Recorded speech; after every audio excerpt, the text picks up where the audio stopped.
Good morning and welcome to the Lightcast studios for this employment situation live analysis, a U.S. Bureau of Labor Statistics report that allows us to see some indication into the health of our economy. On this November 4th, 2023, I'm your host, Christopher Laney, and I am joined by two amazing economists. We have senior labor economist Ron Hetrick and senior labor economist Rucha Vankudre. Ron, Rucha, welcome to the studio. Yeah, glad to be here, Chris. I think I just fast forward us a bit. I said 2023. It is 2022 still for at least a couple more months. So I want to make sure that's what happens when we're live. We all just want this year to be over. Perhaps. Well, the employment situation report just came out. So, Ron, I'll start with you. Give me your first indication of what you're seeing in this report.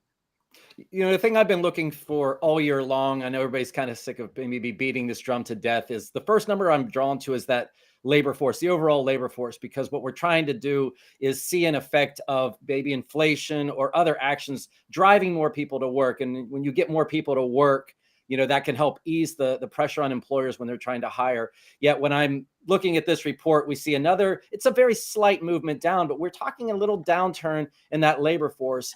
And our labor force participation rate takes a slight tick down. You know, we wanted to see these things jumping to reverse our hopes, but those things kind of didn't manifest themselves. And there's other things that we're going to talk about today, but for me, that was the first number I was drawn to. Rucha, how about you? Was there a specific number or something you saw in this report that you were drawn to?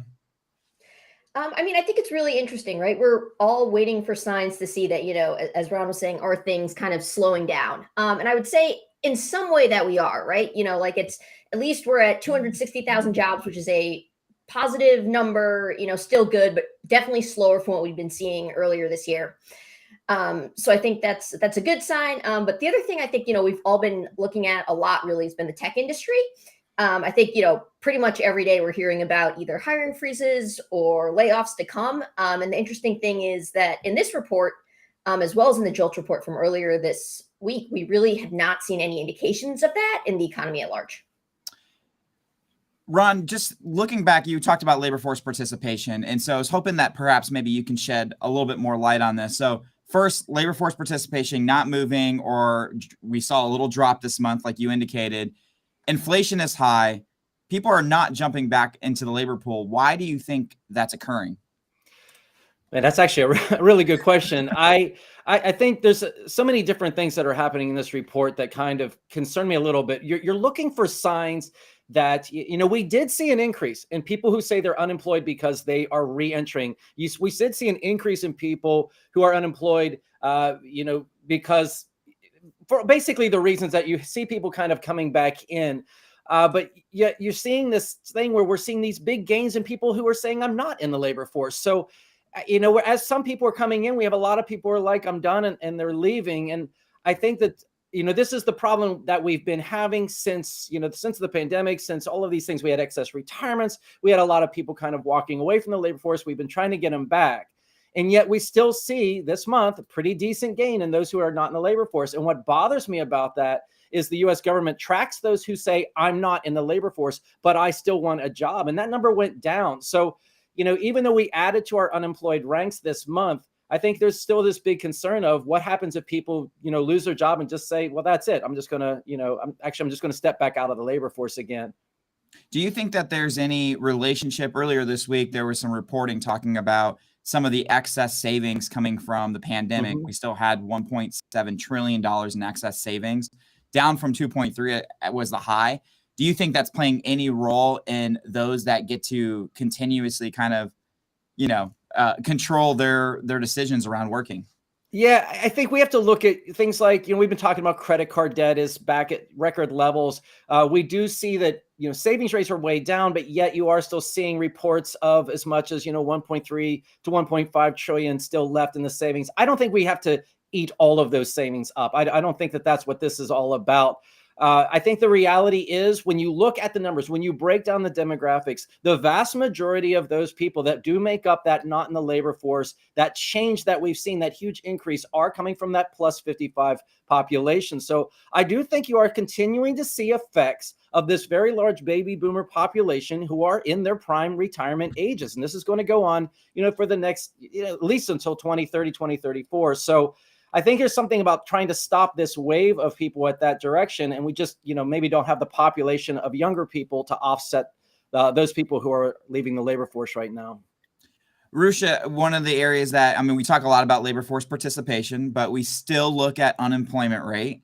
Looking at this report, we saw a small tick upward on unemployment. Is that any indication of perhaps some cooling in the labor market, or is it just we need it to go up to some degree?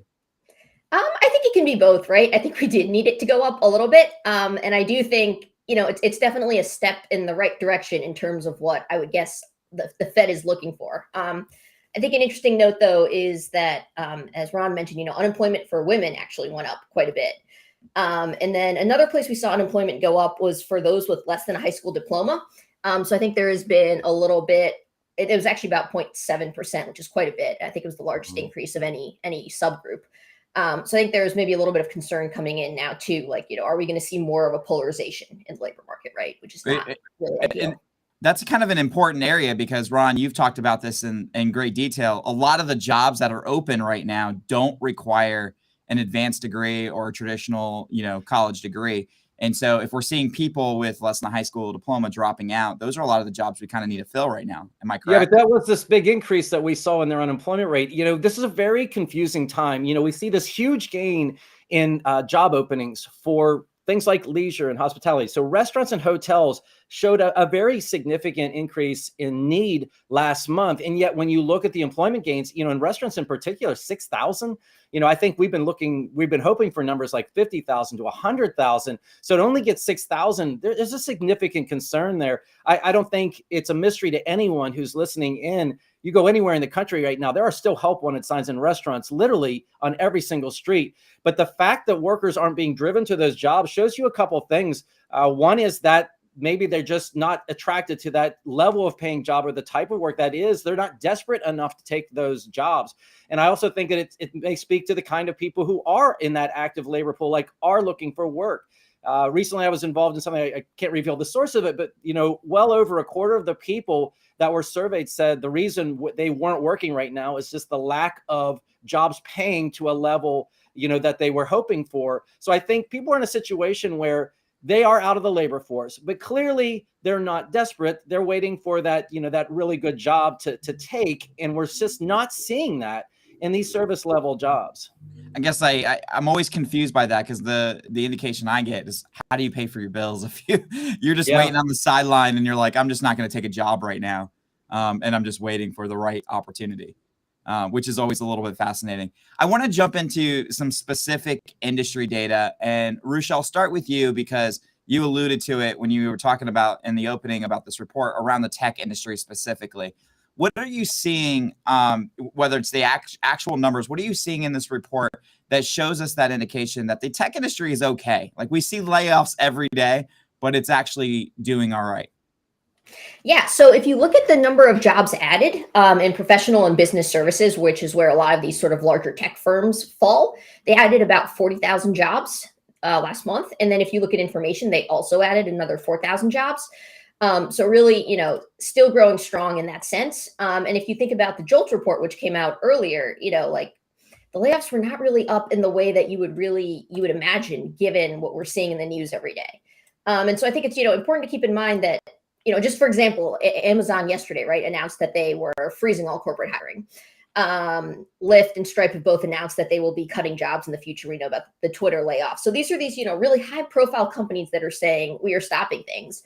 But at the same time, that's not the majority of the force, right? That's not the majority of the labor force or where those people are actually in the country are working. So I think it's important to keep in mind that sometimes we get a bit of a skewed view from reading about the news and sort of the large tech firms that dominate the news. And I think another interesting thing to keep in mind is that, openings, as we saw, are still up. So, at some of these firms that I just mentioned, it's funny because they've been doing interviewing and hiring pretty much nonstop. So when these notices came out, there were literally interview candidates like there. So waiting to go into the door that now all have to be canceled. So it's, there's openings are still there. In some sense, all of that demand is still there. It's sort of more of the company now saying, well, we're going to slow things down, as opposed to maybe necessarily what we would have thought in terms of, are there positions and the company just doesn't need them anymore, Yeah, we were talking in the JOLTS analysis about the idea of backfilling a lot of positions that are still open versus those that like creating new jobs within the company. Maybe that slows down a little bit, but we still have a lot of jobs to backfill because we still need people to fill those jobs to keep up with production. Can I speak to that just for really Yeah. quickly? One of the things that we have to look at is, especially in the IT industry, these are workers that are very driven by that company, getting that experience, putting that company on a resume. So when you see these companies that are laying off, these high profile companies, they were really taking from all of the rest of the flock, right? We were feeding these kind of the big sheep and starving the rest. And I think what happens with this is that you're finally starting to see maybe a situation where they're giving something back. So I think a lot of these companies who've been waiting for people might now be in a better position to hire. I think the question will be, will the candidates themselves be willing to step out of those kind of high profile industries? So I think you're going to see some interesting things play out over the next couple of months. Ron, I want to stick with you, staying on the specific industry data. One of the areas that we've been monitoring, obviously, with high, inflation rates continuing to go up, is the construction industry and the effects on the housing industry. Did you see anything in this report that is starting to show any effects to the rising inflation rates, especially after another hike this week? Yeah, there's a couple of things here that I find pretty interesting. Number one is we did see a significant fall in housing starts. Okay, we got to make sure that we keep our eye on that. We did see weakness in the construction numbers. I mean, overall, it was essentially flat. We did see some downward movement in some of the sectors. So I think there are some things going on there, but let's still understand that we're talking about an industry with hundreds of thousands of openings. So is this a situation where they're reflecting weakness in that market, or is it a situation where, just like that's been the problem for most of the year, they're just not able to fill those jobs? This is the dilemma we keep running into as we're evaluating these numbers. Are companies or industries not able to gain their employment numbers because they're actually weak, or are they doing it because they are still in a situation where they're not able to attract workers? So I think this is something, we're going to continue to keep our eye on. Ron, Rucha, this is for both of you, so we can kind of have an open conversation about it. Right before we went live, we were talking about holiday season's upon us. We were hoping for some Christmas cookies, maybe, even though it's not Thanksgiving yet. Holiday season is upon us, and one of the things we were looking at in the JOLTS report earlier this week was the retail industry. We were showing some indication that maybe they were hiring up. Same with transportation and warehousing.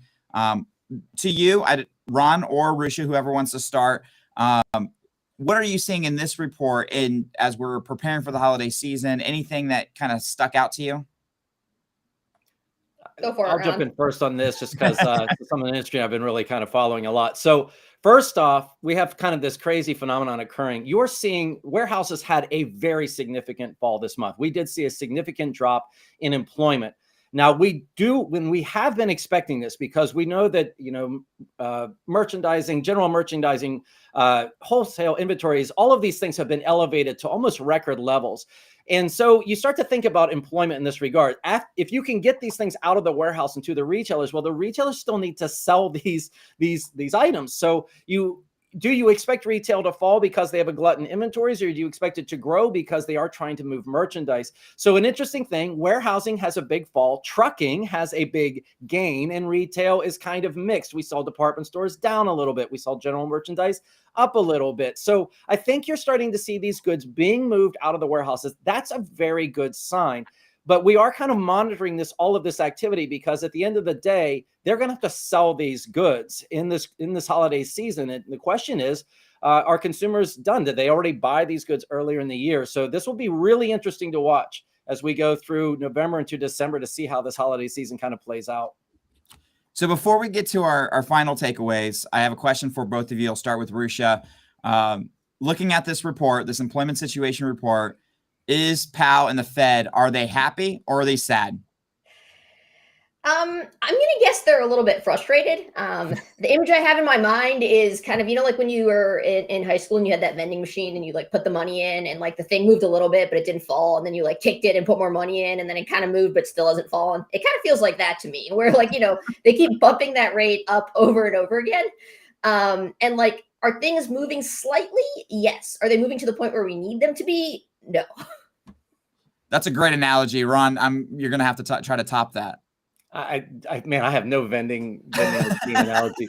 I think one of the things you have to make sure of, you've got to understand, if you look at corporate profits this year, they are insane. There's been a lot of money made in these companies. So I think companies are still looking at this and saying, investors expect companies to put money back into their businesses and expect them to expand. I think there are still a lot of companies that have expansion plans. So I think to try to put a break on that now, while companies already have that money, is something that's got to be very, very difficult. I agree with Rucha completely. Is this a step in the direction that the Fed wants? Well, yeah. Is this still an incredibly tight labor market? Yeah, very. 3.7% historically. Always want to remind people, 3.5%, which is where we were last month, is the all-time record low outside of wartime. And so 3.7, you're still hovering right there. And that increase in people who are dropping out of the labor force, this is not the direction that we ultimately want people to go in order to ease that labor inflation. Rucha, we're wrapping up. Give me your final takeaways. What are the top things that we need to know leaving with this report? I think the top things we need to know is that, as Ron said, the labor market is still very tight. It's not as hot as it was maybe a couple months ago, but it is still incredibly hot. And we saw jobs continuing to be added every month. Unemployment is up slightly, but not by a ton. And in the sort of the tech and the professional business services, jobs are continuing to be added. And as we saw earlier this week, we're not really seeing sort of layoffs at large the way we've been seeing them in the news. So I think going into this holiday season, it'll be really interesting to see where things land. Ron, for you, your final takeaways.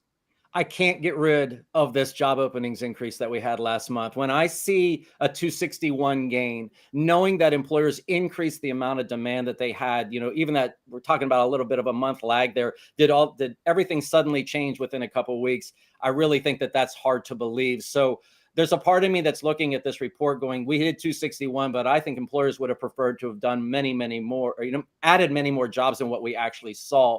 So I think we are still in the situation where this is not a weak labor market. Employees still maintain the power here overall. And stay tuned for the end of this fourth quarter. It's going to be fun. Ron, Rucha, thank you so much for the conversation. For more information about this report and Lightcast data, you can visit us at lightcast.io. We look forward to seeing you again next month for the JOLTS and employment situation live analysis. Have a good rest of your day.